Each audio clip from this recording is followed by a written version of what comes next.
So we got that out of the way.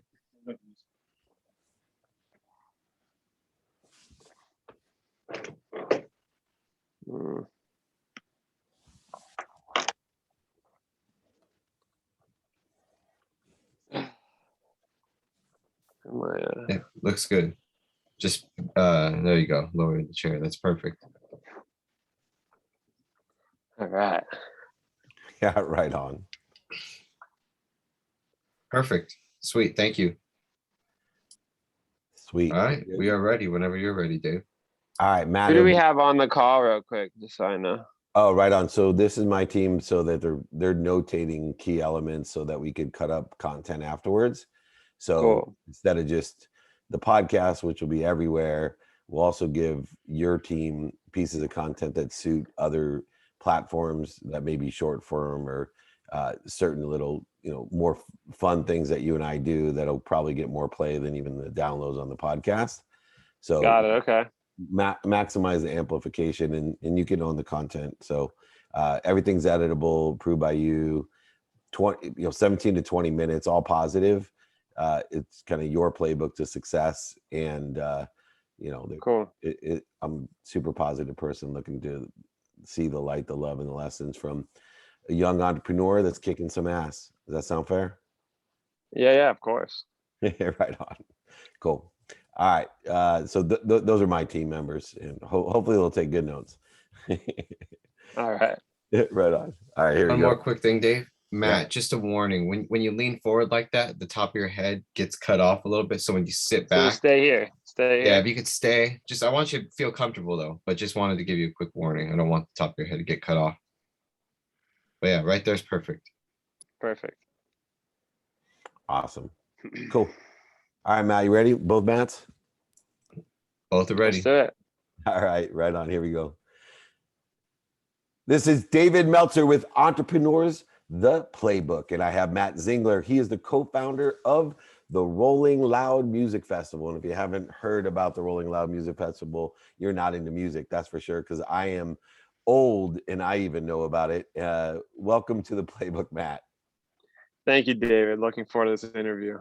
I am too. You know why? Because you might not know this, but our careers and the idea of what you're doing parallels how I've made my money in sports agency.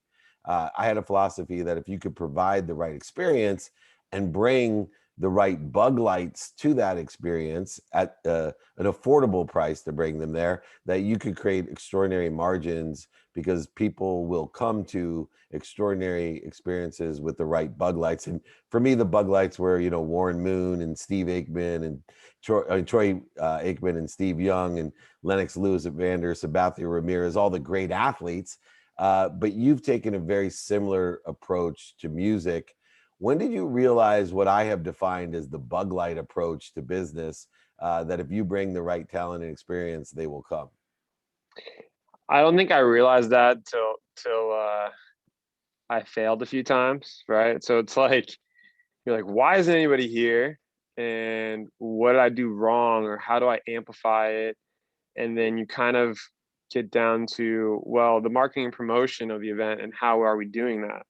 Because when we started the company and we started touring, we didn't really have a large presence on social media, right? Everybody wants to say, oh, I want to build my social media. If I have 1 million followers, I can sell, 1 million units. It doesn't convert like that, right? So it's interesting to see how we have built our marketing platform by finding those bug lights and then getting the fans to want to partake in the festival rather than just hyper focus on the artist. So my goal has always been to transfer over those Travis Scott fans or the Post Malone fans or whatever it is into Rolling Loud fans and saying, okay, well, whatever Rolling Loud's doing, I want to go there because whatever bug lights they have, that's what I want to see. And I know that they're going to put on a great show, even if I'm not familiar with the artist. So I think like when we first started, the success was based off of our touring company before that, but having all those artists really was the marketing tool that I needed because I needed them to promote the event. So in my contracts, I was like, hey, I'm going to pay you this money, but I need, X amount of posts on social media, Twitter, and then I would do geo-targeted ads through Facebook. And that's kind of how we did it. And then obviously we had, street teams, etc., and some radio, but realistically it was the geo-targeting and the artists bringing their fans for sure. And building a community beyond just bringing the fans is a big component, right? You got to sell through an audience, not to an audience, especially in your space, in the hip hop space. You have to stay organic and authentic to selling through them, where they become the best promoters ever. When someone experiences the Rolling Loud experience, then they're going to go and tell two people who will tell two people. Mm-hmm. And then regardless of what talent you have, everything becomes more and more affordable, but then you have multiple streams of income. What were some of the strategies that you used to sell through the people that came for the bug lights or for the experience, but you were able to build such a great community? Yeah, so I think that your philosophy, right? A friend brings a friend. Like, that's how I always looked at it. So when I took these massive leaps in my first year of Rolling Loud, our capacity was like 5,000 estimated. And then the second year, I wanted to go bigger, and I went to an open air parking lot where we had a 15,000 cap per day. And I took the leap of faith because I was like, you know what? I think that those 5,000 people had a good enough time that they're going to tell 3 friends. So that was my philosophy, where, I started using my fans as my street promoters. And it's funny, I didn't sell one merch item that show. And I actually didn't even have the rights to use the artist on the t-shirt yet, because I didn't even know about that, to be honest with you. And the second year I was like, oh, well, now that I have these people here, I hope they tell more friends and we can go to the next level. But to go to the next level, I realized that I needed that next level of talent, right? And I needed to go bigger, and I needed a site that was more credible, which is why I went to Bayfront Park, because, Ultra is at Bayfront Park and they've had like big events there. So I was kind of looking at other companies and where they were at, and I was like, well, if they're here, that's probably the right move. And that's when I took the real big leap in 2017. 3 days, it was 120,000 people over the course of the 3 days. But booking Kendrick Lamar and Future and Travis and Post and all these guys together really created that experience where somebody looked at it and they said, wow, I can buy this ticket and it's 3-4 times cheaper than what I would buy it at if I was to go individually to these shows. So that's kind of where creating that unique experience that you discussed, where, what's the difference between going to an amp or an arena and Rolling Loud, So that's really where experiential would come into play, that we've dialed in better now than we have in the past. But I really believe in that it's all about the energy, right? Like, there's not many places you can go where you can be in closed corridors and like really feel that energy in an amp or an arena. So I always feel like open air festivals have an advantage. And obviously the disadvantages are pretty obvious, being Mother Nature and tons of other things, But yeah, I think that's the key to success, is just creating a value of ticket and making sure that the fans have an amazing experience to want to come back and spend that money. I think like the fans are everything to me. And I've always kind of looked at that, and I've always operated in a way that whatever happens, I always make sure to take care of the artist, and I always make sure to take care of the fans, even if that's leaving me completely, in a very tight spot. I've always made sure to like have a really good reputation in the industry, which is part of my success, is I do good business. Right. If you do good business, there'll be more business. Even if you didn't make money on the first business, you'll at least have a shot to have the second business or the second concert. Now, Exactly. picking a partner and a co-founder is difficult, especially because there's no such thing as an overnight success. And Right. the more struggles you go through, the more struggles and difficulties we have. You have a great partner in Tariq, obviously, Sharif, and you guys did struggle for a while. As you said, you paid some dummy tax along the way, which a lot of people do as they explore this type of experiential bug light business, as I call it. How important was it to have Tariq as your co-founder, and how did you get through the difficult times when maybe you or he had some doubts on whether they wanted to move forward or not?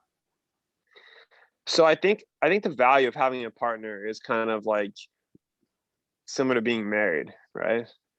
Because It every was my partnership is anniversary, a so marriage. perfect timing, my brother. It's my 24th Well, anniversary, so I'll take happy the advice. anniversary. Yeah, I'm also married, so not 24 years, obviously, but I with my partner Tarek, what I would say is it's always better to not be alone when you're going through very hard times and building a business where it's completely bootstrapped, right? Because at least there's maybe another couch for you to sleep on, or there's somebody else that might have some ramen noodles in the cabinet hiding. So I think what's that phrase they say? It's like misery needs company, or whatever that thing is. It's like when you're really going through it, we've definitely gone through it together. Sometimes you can make the best out of it because you're like, all right, well, fuck it, or if you have that like idea and it's like, all right, well, let's just go get some beers, or like, let's just go get completely smashed. And, you know, I think that's the great value is like, although we are partners, we're also very close. And I've known Tarek since I was like, I don't even know, I think like 8 years old. So to me, he's family, and we've always had a great relationship from a friend's perspective. But when we have had our losses, which every company does, and when you are learning, because it's not like there's a college for throwing events, right?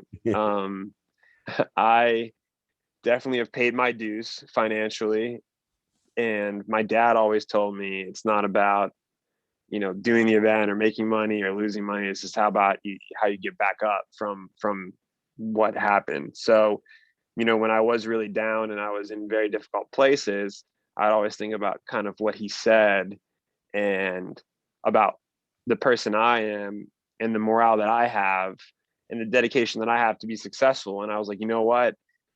If it was easy, everyone would do it. And maybe I made some mistakes, but I believe in myself and I believe in my craft. And I believe that there's a space for this, because it always wasn't a complete failure. It was just a miscalculated calculation of expenses. It was variables that I couldn't always control, So I think that as long as the potential's there as an entrepreneur, you should always get after it. But there are a lot of wrong ways to go after certain things. And I have seen people just repeat failure consistently, and they're just doing the same thing or altering little things. And if you're not identifying what was wrong, you're never going to be successful. You really have to know what you did wrong, know how you're going to fix it, know how you're going to overcome that, and make sure it doesn't happen again. So I think that when entrepreneurs do earn their stripes and do take those losses, it's not a lesson unless you've actually learned. You got And the wisdom. lesson is don't do it again. Like when you're a kid and you put your hand on the stove and you're like, oh shit, that's hot. You know what I mean? So if you keep fucking touching the stove, you're done, like your hand's gone. But if you learn, you're like, all right, I'm not gonna do that again. I think that, you definitely have a better chance for success. Well, you definitely do, and the wisdoms are beyond your years. And me screwing up Tarek's name reminds me of my next question. Just to I illuminate was how gonna old say it. I'm like, it's fine because I'm gonna say it the different way and maybe you'll catch on. But yeah, I it's hard figured. to pronounce. I love it, Tarek. Well, I got a better story for you that leads to my question. So, crossover talent in the space is so important. So, Akon is a friend of mine. He's a great entrepreneur as well. I do a little mentorship with him, and he wanted to. But the first time I met him, he wanted to meet like Matt Liner, some other guys. We were at a party at the MGM, so he said, Mr. Meltzer, I really like to meet some of these guys. Could you please, call me over, whatever. And it was one of those big baller parties at the MGM back in the middle of the MGM, and where they had the condos back there, and everybody's drinking like Cristal out of bottles. It was the baller type of thing. Anyway, I I'm old and I don't know the space as well, so the whole night I'm like, Acorn, hey Acorn, get over here, and he's laughing. He thinks I'm making fun of him. he actually thinks I know his name. But the whole night I'm calling him Acorn. This is Mike Tyson. Acorn. This is Matt Leinart. Acorn. Come over here. And and then finally, I left, and my guy, my media guy's like, dude, you're pretty rough. Like, why are you making fun of Akon so much? I'm like, who's Akon? He goes, Akon. That I'm like, oh shit, I really thought his name was Acorn. So anyway, so Tark, if That's you're funny. listening, my friend, I am an old middle-aged idiot, and I am doing my best that I can. But the importance of it is, how much do you use crossover talent? Every single athlete, entertainer loves hip hop, and they want to be a hip hop star, and every hip hop star wants to be an Wants athlete to or be an an athlete. entertainer. Same But you shit. can leverage all that amplification, all that audience. How do you guys take advantage of that crossover? Well, it depends if sports are in season or not, right? So like certain time frames, they're like, dude, I want to go so bad. I have a game that night, or I have a game tomorrow. So it really depends on the season. But this past Miami show, we had a large presence from athletes because football and basketball was off. So, and their training camp didn't start till the following week. So they had like a last hurrah at Rolling Loud. What I've realized with like the crossover between athletes and artists necessarily is they're always cross promoting each other, which is super cool to see. There's a lot of heavy support as you've seen, like James Harden and like Little Baby from like a fashion perspective, and him and his involvement in fashion in Paris Fashion Week. And then you have Little Baby, who's one of the top artists in the game right now, and them together is just like super iconic. And we saw that at the show too. They were together the whole show. But a lot of artists have affiliations with athletes, and a lot of athletes and artists vice versa, because as you said, each wants to be a star. I think from a crossover perspective, it doesn't really benefit me much, but it definitely benefits the genre and the amplification of the artists and the music, because it's just all those followers are listening and watching the sports icon, and then they're playing the music while they're working out or on their recap videos or this or that, or they're getting the floor seats. And then on the athlete side, I think that if anything, the artists hurt the athletes, because like, come to the studio, come to the club, come to my show, and they're like, they might make some mistakes along the way. So I think that that's kind of athletes' kryptonite is an artist giving them hopes and dreams to be on their mixtape. But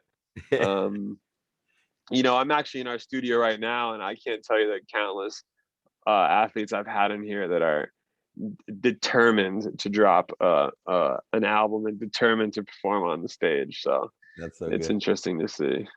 So last question. I'm someone who grew up with nothing, made over $100 million, lost it, made it back, and I learned That's some awesome. lessons.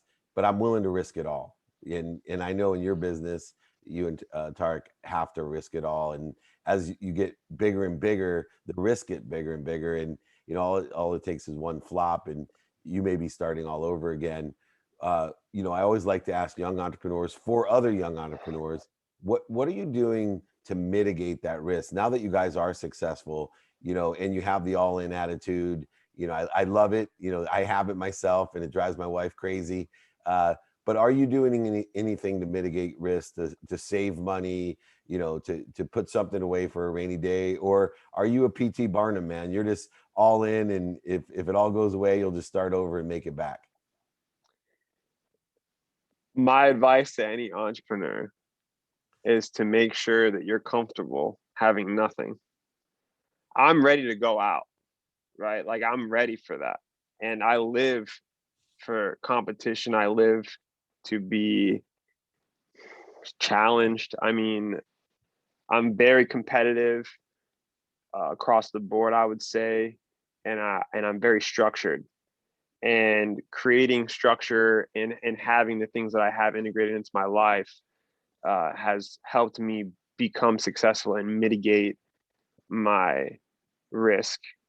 But you have to be ready to you have to know what your worst case scenario is, and you should always play worst case scenario and understand that's a firm reality, that you could not win, and that you could lose everything you have. And for years, every dollar that I had, I would put into the show that I couldn't afford to produce, right? And I was ready to go out. You know, I lived this quote unquote lavish lifestyle because I'd lived through my business and people would see the bells and whistles. But until I finally was able to get that structure, I was living very rock starish, you know, and I'm okay with that. You know, like I would say that some of my most memorable experiences and times that I hold so dearly are those in which I literally had nothing. And I think also when you become successful and you generate 100 million or whatever you do, coming from nothing and realizing that you've done it, the feeling is indescribable. You know, like when I finally realized that I did it, it was extremely emotional for me because the hardships that I went through, everything that I've lost, you know, not having stability, not having a place to sleep, not having a dollar, you know, all those things kind of just like flow onto you, and you realize that you won the lottery, right? But the odds were better Yeah. because, I would you say know, they you earned the lottery, which is different than winning it, right? You earned the lottery. well, you won it too, because I would say that nobody gets anywhere without a little bit of luck, Yeah. you know, and you do need luck on your side, you know, like there's a lot of variables and things that you can't control, and there's a lot of situations in where you meet somebody and this happens and then it parlays. You know, I would just say always be open-minded and always be super humble. Like I've always been a very humble guy, and I consider myself generous as a person too, because it's not coming from anything. So I treat my staff like family. I treat the people that work for me like family. I learned that from my dad as well when he was running factories out in El Paso. And he would tell me, he was like, hey, I go to this bakery every day and I bring, you know, pastries for everybody. It costs me like 12, 15 bucks. You know, it's like nothing in Texas. Like it's right on the border of Juarez. And all these workers come in every day. There's like 100 something of them. And they would look forward to this pastry that my dad would bring. They all have the ones they liked, whatever. And they would, of that one pastry, not only would they work so long, but they would respect him so much more because he treated them like family, right? Because without a proper team, without a proper structure, you don't have anything. So if you're just building and you're just a lone soldier and you're on your own, good luck, because you don't have eyes in the back of your head and you only got 2 years. So, you know, if you don't really have structure in a team and you're not looking out for your team and you're not creating a loyalty program, right, where people feel like they're part of it, where they have a voice. And I think that's really where a lot of entrepreneurs, um, they don't really understand that you need to be humble and you need to really just appreciate people showing up, because checks can just, they're just checks. Like they don't understand what you got going on in your life and the risks that you're taking, and they're there and they don't have the upside that you do. So just chill Yeah. out a little bit, you know. You're speaking my language, open-mindedness and humility. I always say there's two types of people, ignorant people and ignorant people. The only difference is some are arrogant and some are humble. You are absolutely a humble, ignorant person, meaning the Yes. ability of you don't know what you don't know, but you're not going to make the same mistakes twice. I appreciate you, the incredible entrepreneur, a family man himself, co-founder of the hip hop success Rolling Loud Music Festival, Matt Zingler, here with Dave Meltzer on Entrepreneurs, the Playbook. Awesome, man. Thank you. Appreciate you, man. Cool, man. Let's do more, man. You're impressive. I really appreciate your time. I like did it's hard for me sometimes when you do multi questions for me to like formulate, because I have so much going on in You're my good, fucking man. head. No, So I try and spit as much as I can without going on tangents. you're But great. It'll play all right, great. cool. We'll get you all the Awesome, top. man. Thank If you. if you have other things and you want to chop it up more, you have other things, we can always add something later. It's all good. Yeah, well, I got a Games. couple TV shows I want to put you on too with Bloomberg and Amazon Prime We got like RJ and Clinton Sparks and some other guys that have come on. You'd be a perfect match for next season. So I'll send an invitation out. Okay, cool. Okay. Yeah, I appreciate you thinking of me. I got to jump to a calligraphy See ya. signing. Happy anniversary, bud. Bye. Bye, Michelle. Thank you. Bye. Thank you, Thanks, Matt. everybody. Right on. Thanks, Michelle. Thanks, guys.